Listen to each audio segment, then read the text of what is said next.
Welcome to the third lesson in the series, I'll Bet You Didn't Know.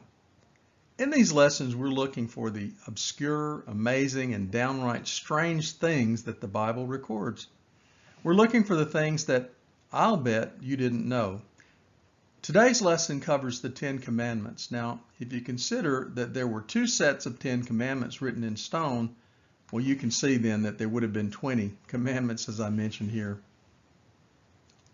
Now, I'm sure you believe that you know all of the things there is to know about the Ten Commandments. But I'll bet you'll be surprised like this little baby. I bet there are a few things you didn't know. I'll bet you didn't know this. Sigmund Freud is perhaps one of the most noted Jewish scholars in history, right? Well, in a collection of essays in 1939 that were published in a monograph titled The Man Moses and Monotheistic Religion, Freud wrote about Moses. His take on it was that Moses was not a Hebrew child, but an Egyptian child, born to a princess in the palace of the king, taught of the god Akhenaten, an earlier Egyptian who demanded that he was the singular God and not one of the first monotheistic gods of Egypt. Moses became a follower. Eventually, Moses had to flee the palace, and he joined with a small group of Egyptian friends, and then they fled the country, coming to eventually the Midianites on the other side of Sinai, who were worshipers of one God. Moses spent a lot of time with them, and that's where he co-opted their religion and took it with him up into Canaan. Moses would not need an interpreter to speak to Pharaoh, but he would need an interpreter to speak to the Jews.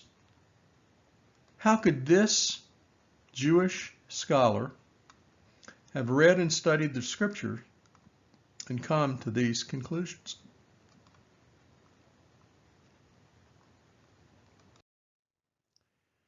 Here's a question. Was there one tablet for all of the Ten Commandments, or were there two tablets? Cecil B. DeMille couldn't make up his mind about that. And another question is, why do we all assume that there were 5 commands on one tablet and 5 on the other?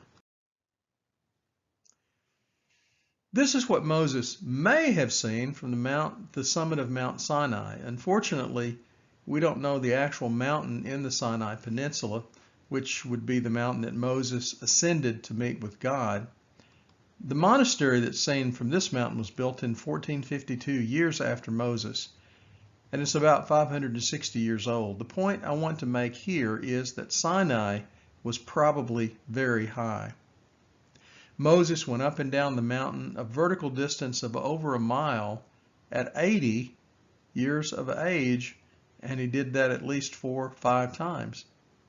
I doubt I'll be able to accomplish this feat when I'm 80. 2 miles up.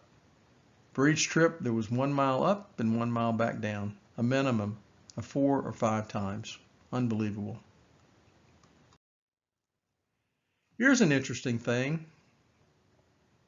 You can infer from reading the scriptures that Moses was not with God on the mountain when the commandments were spoken down to the Israelites. He was down at the base of the mountain with the rest of the people at that point. The last verse of chapter 19 says, so Moses went down to the people. This would be his 4th trip up and down. And the first verse of chapter 20, and then God spoke all these words, thou shalt not, and read them all 10 of them to the Israelites. Commandment 1, I am the Lord your God who brought you out of Egypt, out of the land of slavery. Have no other gods before me.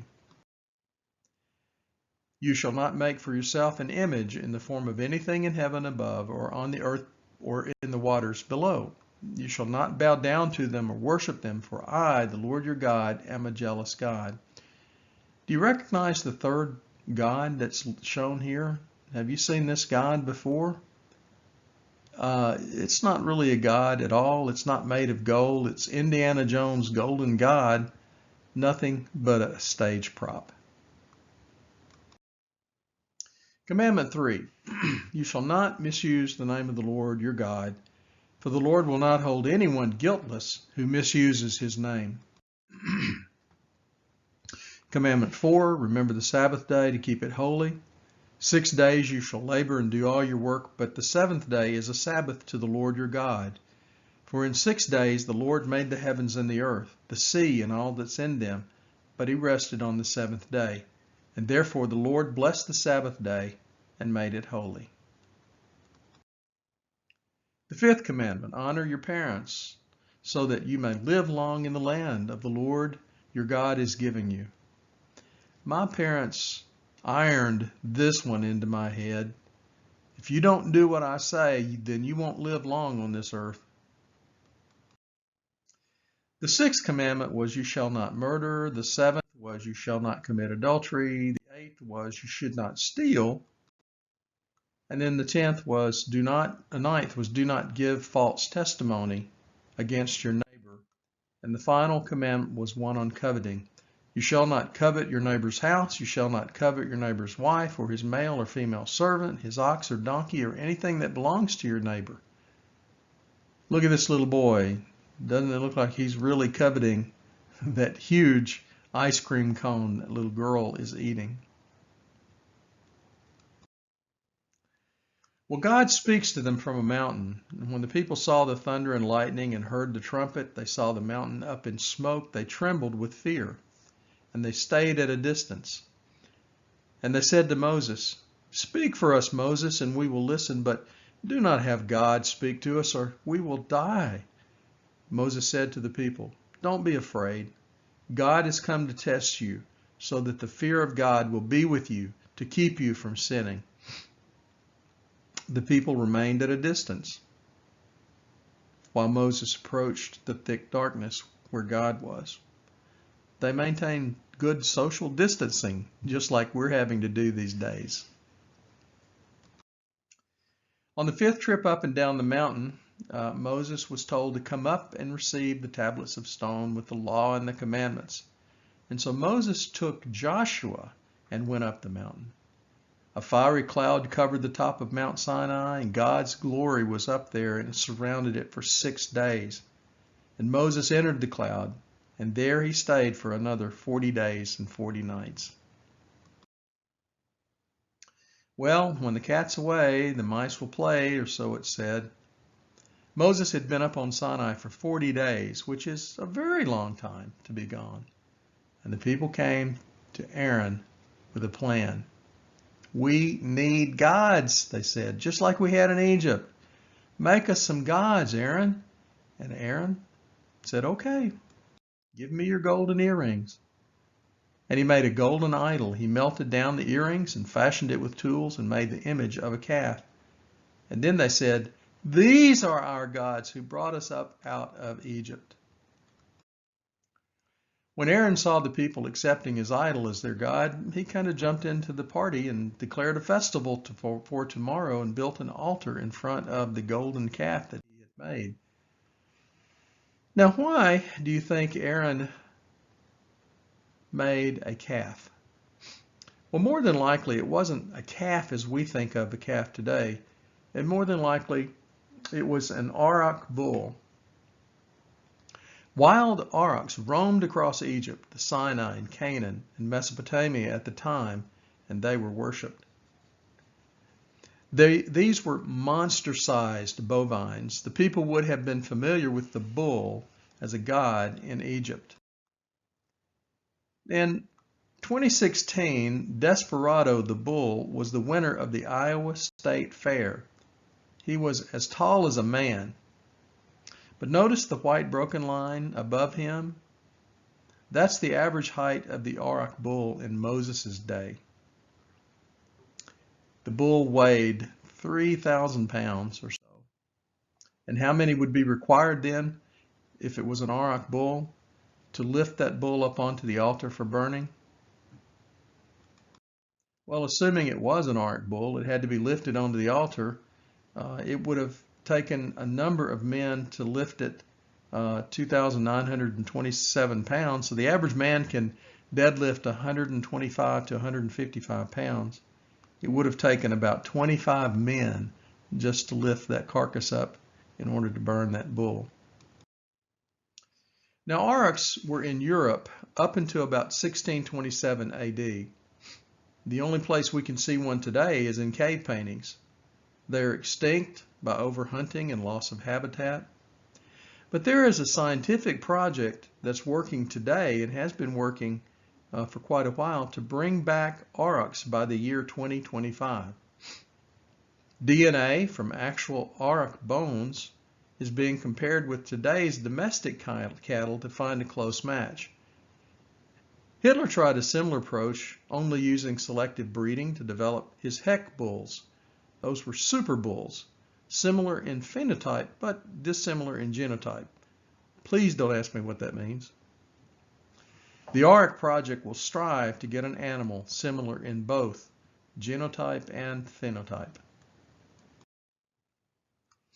Well, God is angry with the Israelites.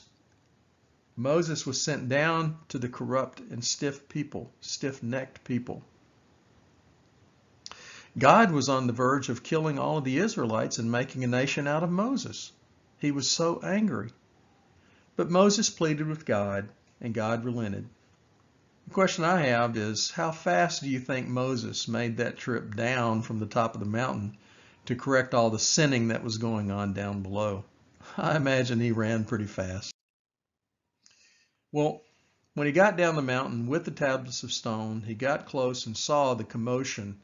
He threw down the tablets and broke them. What was Moses thinking? Destroying God's handiwork, destroying his own handwriting.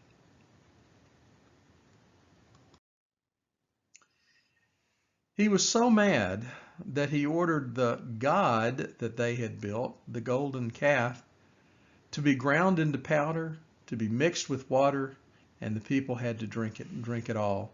Aaron said, "It wasn't my fault, Moses. I was just watching, and all of a sudden the bull jumped out of the fire by itself." The Levites were called by Moses and were commanded to go through the masses and kill, and about 3,000 men were killed by the Levite swords. The next day Moses told them, "It's possible that I may be able to make atonement for your sin." So Moses gets a do-over, a second cut, a restart. This time he goes back up and he spends 40 days and nights with God with no food. This time he brings blank tablets up with him. God appeared before him and showed Moses his glory, and he put him in a cleft of the rock, and he covered his eyes so that he could pass in front, and Moses would get a glimpse of what God looked like from the rear. Then God chiseled the 10 Commandments onto the tablets of stone, and Moses pleaded with God earnestly to stay with him even though the people had sinned because of their idolatry earlier. When Moses came down the mountain after being with the Lord for 40 days, his face was glowing. The Bible calls it a radiance. It frightened the people. To calm their fears, Moses put a veil over his face to hide the radiance. But when he talked to God, he would take the veil off. Here's how the radiance is depicted in some modern art, I suppose, as 2 streaks of light that come from his forehead. Not quite what I pictured radiance looking like. Now, in the time before and after the tabernacle was built, God met with Moses face to face. So it wasn't the only time that God met with Moses. You may have thought that he only ascended the mountain to get the tablets of stone. But he continued to ascend the mountain to be with God after he received those tablets. And he also met with God in the tent of meeting.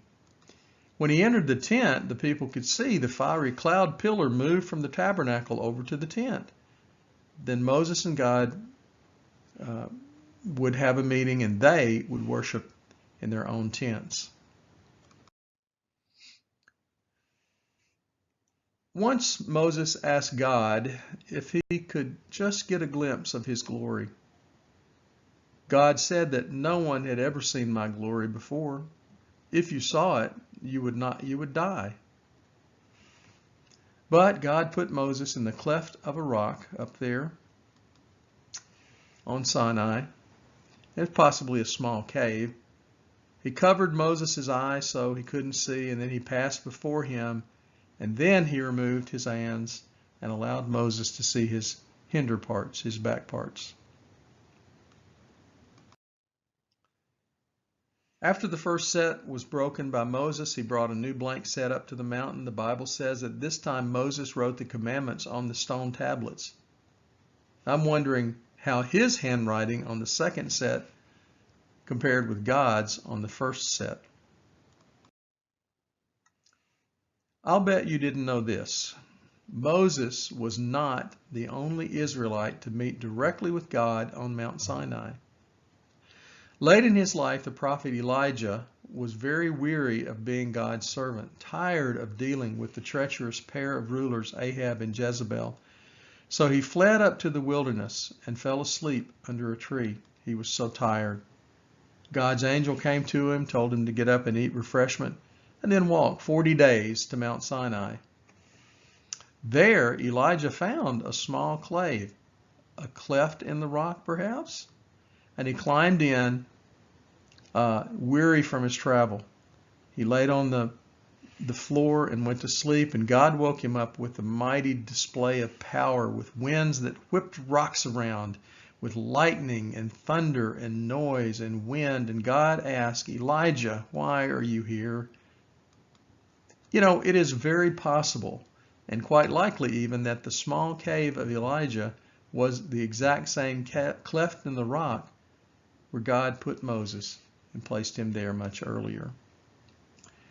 Thank you for tuning in to this lesson.